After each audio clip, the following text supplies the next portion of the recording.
Good morning, students. How are you? Hope so you are well and safe at home. So today, on 17th of July, day Friday, for class 12 chemistry, we have the new chapter, unit number 1, that is solid state.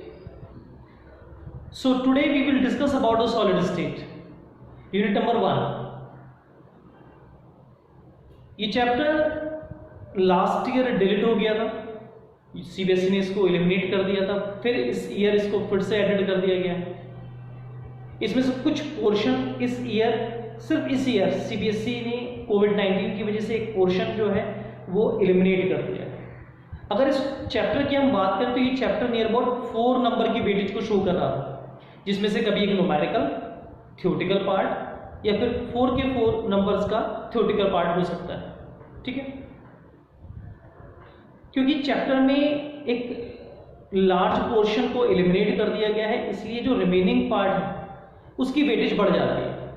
और ये portion उन सारे chapters के लिए है जिन chapter में elimination एक large scale पे हुआ है। इसका मतलब जो वेटेज है उसमें जो क्वेश्चंस हैं वो क्वेश्चंस के नंबर्स इंक्रीज कर जाएंगे। क्लियर? और जितना भी पोर्शन रिमेनिंग पोर्शन है उसमें से इंडिविजुअल लाइंस में से क्वेश्चन आने की जो प्रोबेबिलिटी है वो इंक्रीज कर जाएगी। Clear? So we have the new chapter that is solid state. Solid word हम लोअर क्लास से स्टडी कर चुके हैं। सॉलिड का मीनिंग क्या है? सॉलिड की कुछ प्रॉपर्टीज हैं। हम स्टेट्स की अगर बात करें तो स्टेट, लिक्विड, सॉलिड और गैस, 3 स्टेट्स एग्जिस्ट करती हैं नेचर में। उसमें से सॉलिड स्टेट जो है उसकी स्पेसिफिकेशन कुछ प्रॉपर्टीज हैं, like that solids have specific mass, solid have specific volume, solid has specific shape. In between the two molecules, in between the two atoms, there is intermolecular force of attraction is highest compared to, if we compare with liquid and the gas states. They are rigid in nature. तो solid की कुछ अपनी properties हम lower class में study कर चुके हैं। मास उसकी जो शेप है वो कभी चेंज नहीं होती। जिस वेसल में रखेंगे वो वेसल का एरिया वो ऑक्यूपाई नहीं करता, अपना उसका जो ज्योमेट्री होती है वो ज्योमेट्री उसकी फिक्स रहेगी। एक बॉल ले लीजिए, बॉल किसी भी आप वेसल में डालेंगे तो बॉल की शेप रहेगी, वो ट्रायंगल में कन्वर्ट नहीं हो जाएगी। क्लियर? सो इन प्रॉपर्टीज के अलावा और कौन सी प्रॉपर्टीज हैं हम यहाँ पे जो डिस्कशन कर रहे हैं 12th लेवल पे, वो हम कुछ एडवांस चीजों की बात कर रहे हैं कि सॉलिड्स के टाइप्स की बात करेंगे और सॉलिड में होने वाली कुछ अदर प्रॉपर्टीज पे डिस्कशन कर रहे हैं। ठीक है, तो first now we start the type of solids.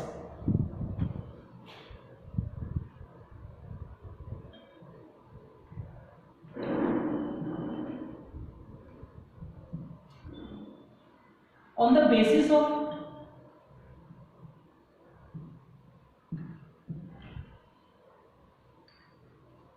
arrangements,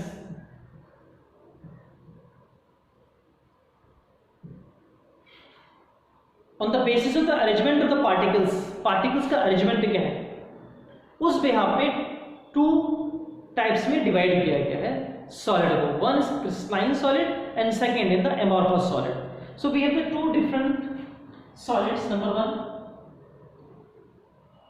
crystalline solid and number 2 amorphous solid.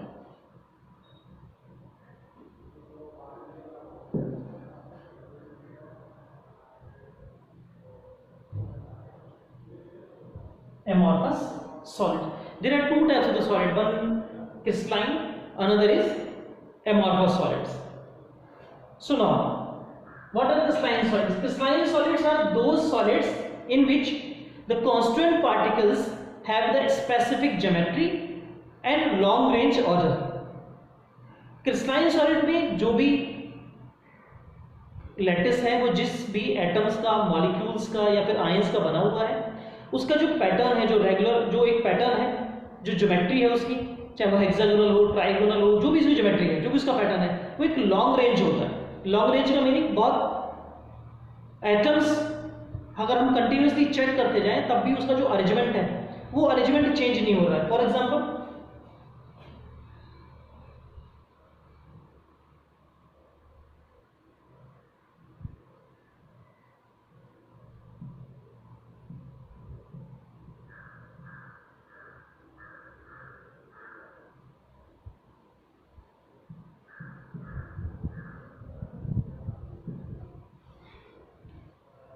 If we assume each corner represent any atom, any ion or the molecule, so there is a specific arrangement. Hexagonal rings are there, and these rings represent to a continuous pattern. हो सकता है कि किसी possibility, किसी portion पे जाके possibility आ जाए कि वहां पे ऑर्डर अपना चेंज कर जाए, लेकिन उसके बाद में फिर से ऑर्डर रेगुलर हो जाएगा. So this is the long range order.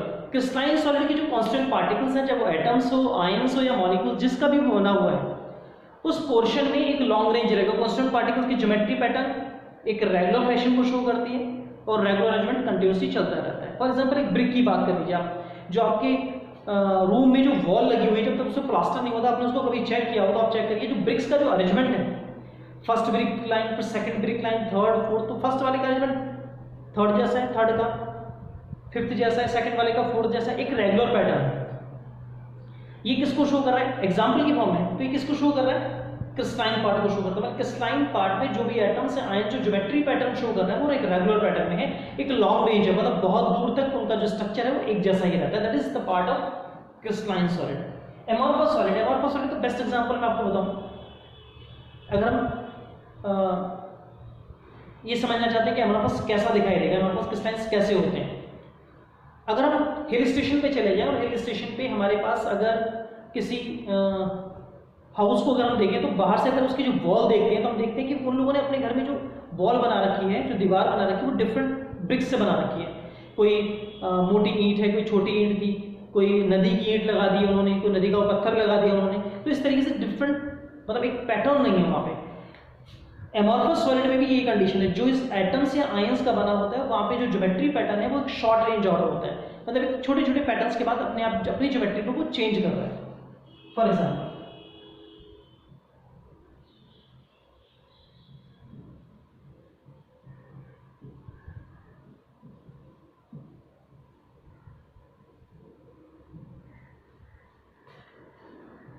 if we take about the different atoms or ions in this pattern, तो हम ये चेक करेंगे कि हमें ज्योमेट्री पैटर्न एक जैसा नहीं है. क्लियर? कहीं पे हेक्सागोनल क्रिएट हो रहा है, कहीं पे टेट्रागोनल हो रहा है, कहीं पे स्क्वायर बन रहा है. क्लियर? कहीं पे रोम्बोहेड्रल को रिप्रेजेंटेशन हो रही है. मतलब डिफरेंट कंडीशंस आ रही है, डिफरेंट ज्योमेट्री पैटर्न आ रहा है. तो शॉर्ट रेंज ऑर्डर है, मतलब अपने पैटर्न को वो बहुत दूर तक वेरी नहीं कर सकता. अगर ये हेक्सागोनल है, क्लियर, तो यहाँ पर हेक्सागोनल, इसके बाद फिर हेक्सागोनल खत्म होगा. अगर ये पेंटागोनल, तो पेंटागोनल बहुत दूर के बाद कहीं पेंटागोनल आ रहा है. मतलब एक जो पैटर्न है, वो पैटर्न कैसा है? रेगुलर पैटर्न नहीं, शॉर्ट रेंज को शो करता है. So this is the part of the two solid. One is crystalline solid, other is amorphous solid. Clear? In case of the amorphous solid or in case of the amorphous crystalline solid, the arrangement of the particles are different. Clear? So we write here the different properties and that represent the difference in between these two.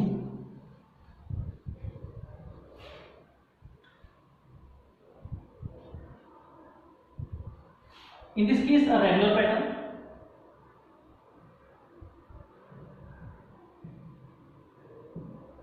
There is an irregular pattern. In this case, long range order. In this case, short range order.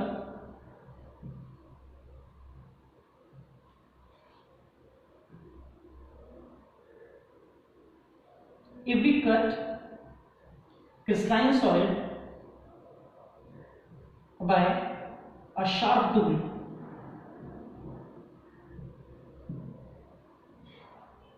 it shows a smooth surface,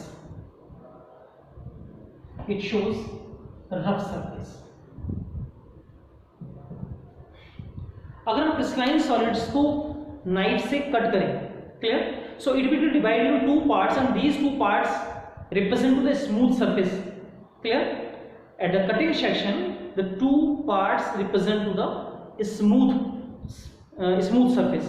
But in case of the amorphous solid, just like glass, if we cut a glass into two pieces, then the portion where we cut these two parts represent to the rough surface. Clear? So in case of the amorphous solid, rough surface after the cutting. In case of the crystalline solid, a smooth surface will be find. Clear? In case of crystalline solid, there is a heat of fusion represent to a sharp heat of fusion. In case of this one, there is no sharp heat of fusion. If we take the melting point, because solids represent to the melting point, so in case of the melting point, crystallines have the fixed specific melting point. For example, if we take the ice represent to 0 degree centigrade, वो 0 degree centigrade melt हो जाएगा. लेकिन अगर कोई amorphous solid होगा तो उसकी एक रेंज होगी, हम कहेंगे कि ये 20 से 21 डिग्री सेंटीग्रेड तक मेल्ट हो रहा है, 30 से 35 डिग्री सेंटीग्रेड मेल्ट हो रहा है. क्यों? क्योंकि यहाँ पे जो अरेंजमेंट है पार्टिकल्स का वो डिफरेंट है. एक ज्योमेट्री किसी एक पर्टिकुलर टेम्परेचर को रिप्रेजेंट कर रही होगी, नेक्स्ट वाली किसी और को रिप्रेजेंट कर रही होगी. तो मतलब ओवरऑल जो मॉलिक्यूल्स, ओवरऑल जो लैटिस बना हुआ है, जो सॉलिड बना हुआ है, उसमें हर एक पैटर्न के लिए एक अलग टेम्परेचर चाहिए, क्योंकि उनकी बॉन्ड लेंथ, बॉन्ड एट्रैक्शंस क्या होंगे, वो डिफरेंट होंगे. क्रिस्टलाइंस में सारा बॉन्ड लेंथ, सारी की सारी बॉन्ड स्ट्रेंथ सब एक जैसी होती है. इससे उनका मेल्ट होने का जो टेम्परेचर है वो क्या होगा, एक स्पेसिफिक होगा, एक फिक्स टेम्परेचर होगा. Clear? So melting point is fixed, or we simply say sharp melting point. There is a range of melting point. Clear? The last and main topic, crystalline solid represent anisotropy and amorphous solids represent to isotropic in nature. It shows isotropic in nature, and these represent anisotropic.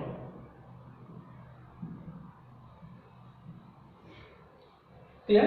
So crystalline solids have the tendency to show isotropic in nature, and amorphous solids have the tendency to show isotropic in nature. And this is the most important question. Now the question arises, first of all, sir, what is isotropic in nature or what is anisotropy in nature? Okay.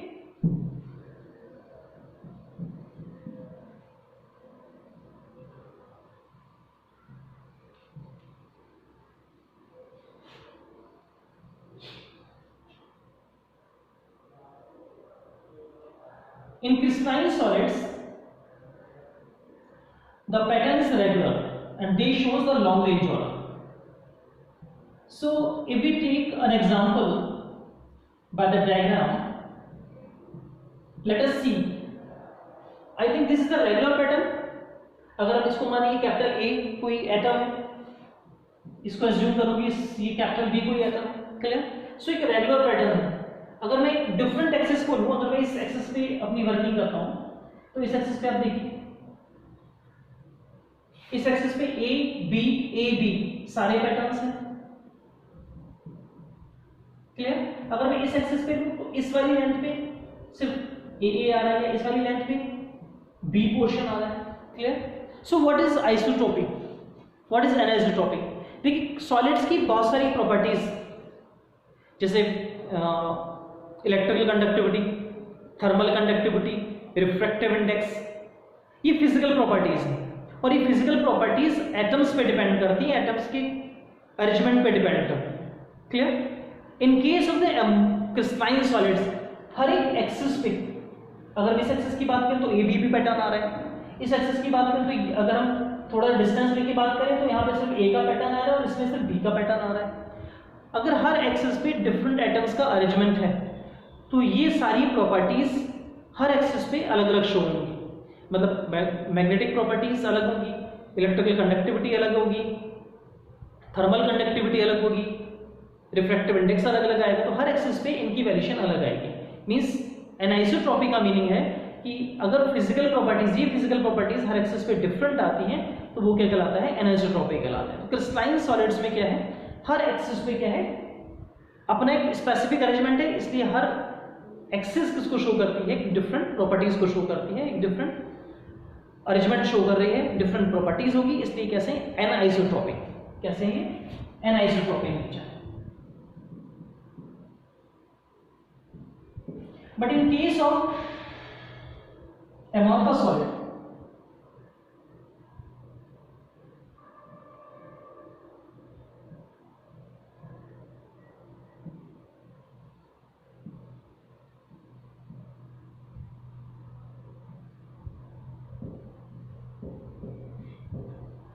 Amorphous solids में किसी भी axis पे कोई एक regular pattern नहीं होता, बल्कि छोटे छोटे पार्ट्स में उनके अपने अपने डिफरेंट क्या होते हैं, पैटर्न्स होते हैं। इसका मीनिंग है अगर हम किसी भी एक एक्सिस को ले लें तो ओवरऑल जो फिजिकल प्रॉपर्टीज आएंगी, चाहे वो रिफ्रैक्टिव इंडेक्स आए, थर्मल कंडक्टिविटी आए, इलेक्ट्रिकल कंडक्टिविटी, तो इन सब की जो ओवरऑल जो प्रॉपर्टीज निकल के आती हैं वो क्या आती हैं, सिमिलर निकल के आती हैं। यहाँ पे रेगुलर पैटर्न होने की वजह से एक रेगुलर वे है, तो हर एक एक्सिस में अलग अलग आते हैं, इसमें छोटे छोटे पोर्शंस होने की वजह से अलग अलग पोर्शंस शो होते हैं। तो एक ओवरऑल जो मैग्नीट्यूड निकल के आता है वो क्या आता है, सिमिलर आता है, इसलिए क्या है ये isotropic nature.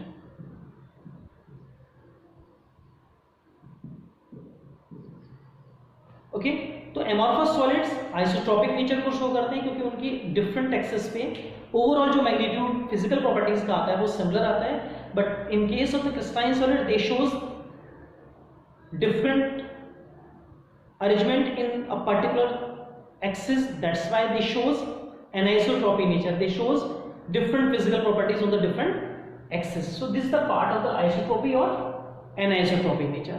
So this is the difference between crystalline solid and amorphous solid. This is the first part of this chapter, clear? और इसमें से आप मान के चलिए कि इस साल क्वेश्चन 100% पुट अप होना है, चाहे वो डिफरेंस की फॉर्म में आ जाए, चाहे वो आपसे क्रिस्टलाइन सॉलिड की कोई 2 प्रॉपर्टीज को पुट अप कर लें, या आपसे एमॉर्फस सॉलिड्स को पुट अप कर लें, या सिंपल है कि वो आपसे कंफर्मेशन कर लें कि आइसोट्रोपी क्या है, एनाइसोट्रोपी क्या है, या दोनों के बीच में डिफरेंस क्या होता है। क्लियर? अगर हम एग्जांपल्स की बात करें तो क्रिस्टलाइन सॉलिड्स और एमॉर्फस सॉलिड को डिफरेंस करने का सिंपल सा मेथड ये है कि जितने भी पॉलीमर्स दिखाई देते हैं आपको,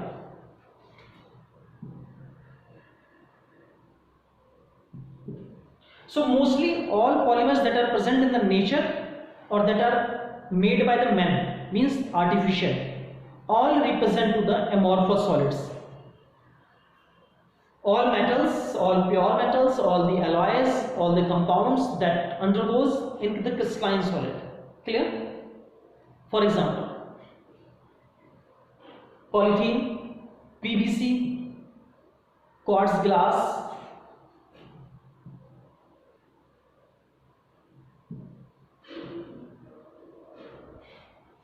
all are amorphous solids. Copper, silver, NaCl, KCl, copper sulfate, magnesium chloride, glucose, all are crystalline solids. Clear? Now there is a question: quartz and quartz glass. Quartz means we have done this topic in the class 11. Quartz का मतलब होता है SiO4, silicon that contain the 4 oxygen and have the crystal structure just like this one. Clear? So this is the SiO4 that represent to silica oxide. This is silica oxide. So this silica oxide represent crystalline in nature. Clear? जो SiO4 का जो arrangement है वो अपने आप को continuously अपने आप को बार बार रिपीट कर रहा है। क्या रिपीटेशन है ये? एक कंपाउंड अपने आप को रिपीट कर रहा है। SiO4 it is a part of the quartz. जब हम क्वार्ट्ज ग्लास की बात करते हैं, अगर हम इसको हीट कर रहे हैं, अगर हम क्वार्ट्ज को हीट करते हैं तो हीट करने पे क्वार्ट्ज किस में कन्वर्ट हो जाता है? क्वार्ट्ज ग्लास में कन्वर्ट हो जाता है। मतलब जो इसका एक ऑर्डर अरेंजमेंट है Si और ऑक्सीजन के बीच में टेट्राहेड्रल अरेंजमेंट है। कौन सा अरेंजमेंट है? Tetrahedral arrangement.